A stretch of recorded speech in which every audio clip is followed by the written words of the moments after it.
Hello everybody, in this lecture we will be providing a second proof for the 1991 IMO problem number 5. Here is a view of this problem again. Triangle ABC has an interior point P inside. Show that at least one of the angles PAB, PBC or angle PCA is less than or equal to 30 degrees. So in order to prove this result, we make the following claim.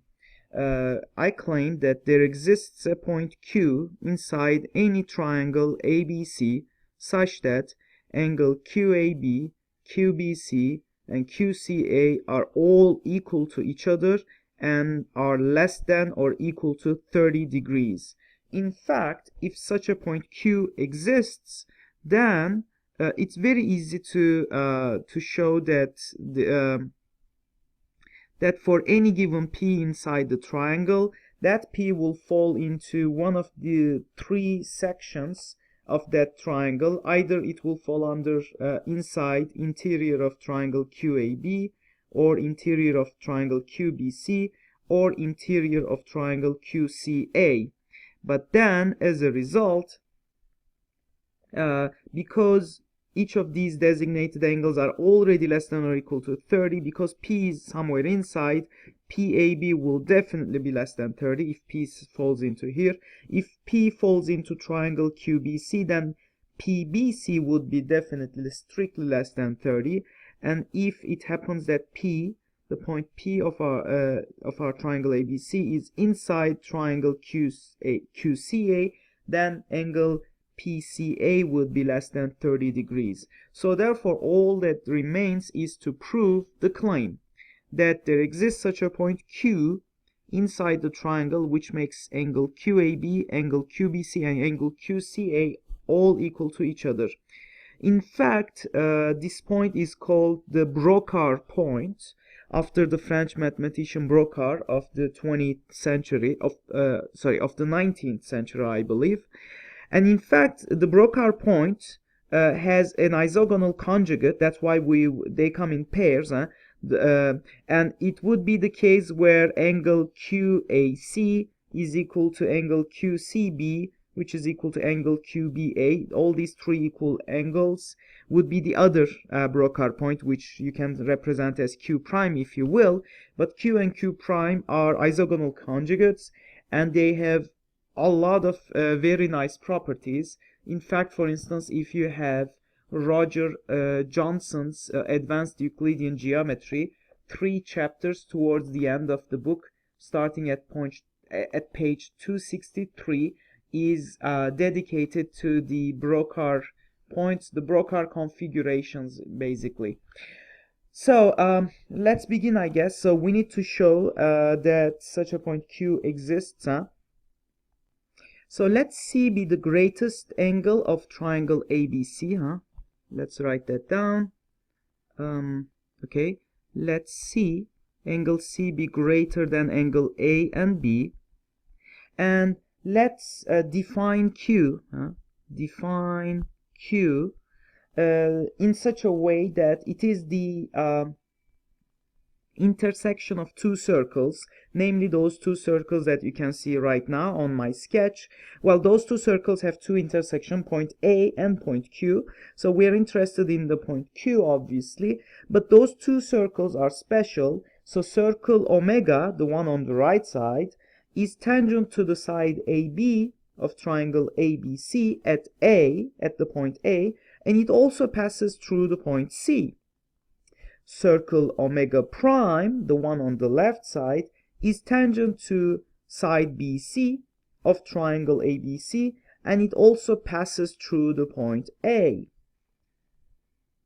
Well, in this construction, due to the tangency, for instance, the tangency between circle omega and AB, side AB, obviously angle QAB would be equal to angle QCA because they both subtend the arc, this arc, minor arc QA. In a similar way, angle QBC would be equal to angle QAB because they both subtend minor arc QB. Notice that angle QBC is a tangency angle, and it subtends that arc BQ here. So therefore we have just shown that angle QAB is equal to angle QCA, and separately we have also shown that angle QBC is equal to angle QAB again. So combining these two results gives us the first part of the claim. So we are done with the first part. So we have just shown the existence of a Brocard point. Okay, in the second part now, we need to show that this angle should be less than or equal to 30 degrees. For this, let's extend line BQ, line segment BQ, to hit circle omega again at a point R. And notice that if I connect A and R, the points A and R, notice that angle QCA, sorry for the alert, angle QCA is equal to angle QRA because they both subtend the minor arc AQ. But then, so therefore all these four angles, so therefore this is a new list of angles, right? So all these angles here are the same. So let me also decorate this angle here. But this implies directly that AR is parallel to BC. Next, I will draw another line parallel to these two lines, namely the line tangent to omega at a point, let's call this point as T, and I'm drawing it such that these two lines are parallel, and it hits the line AB at a point, let's call it S. So therefore, ST is also parallel to AR and BC as well. Notice that if we do some angle tracing, it is clear that angle QBC, which is the same thing as angle RBC, is strictly less than angle RST. Can you see why? Obviously, RST, S being lower than the point B here, RST would be a bigger angle than RBC. So at this point I realize I will probably need a little bit more space for my picture. So let me drag down my picture so I have more space available. Now consider the point U, which is symmetric with respect to the point T along this line again. So U would be probably somewhere here, U, such that the distance ST is equal to TU. So this is the way we constructed the point U, and I will go ahead and draw the tangent from U to the circle omega. It will obviously touch the circle omega at the point R, like this, due to the symmetry of the picture. Now, in fact, because AR is parallel to BC, which is also parallel to SU, we have a trapezoid here in this picture, namely ASUR is a trapezoid, and this trapezoid has an axis of symmetry, which is in fact the diameter of our circle omega. So the circle omega, let's call this as the center, let's say. So the diameter of our circle happens to be the axis of symmetry of this trapezoid. And as a result, angle RST is simply equal to angle AUT. Now notice that SA and ST are equal to each other, both being tangents to the circle omega from the point S, right? SA is equal to ST. So this would simply imply the existence of a circle, let's call it capital omega here, with center S, and going through the points A and T. So let me roughly sketch this circle like this, and finally let's draw a tangent from the point U to this new circle, green circle, capital omega, a tangent which will hit that circle, let's say at point V here, and UV is a tangent, something like that, I guess.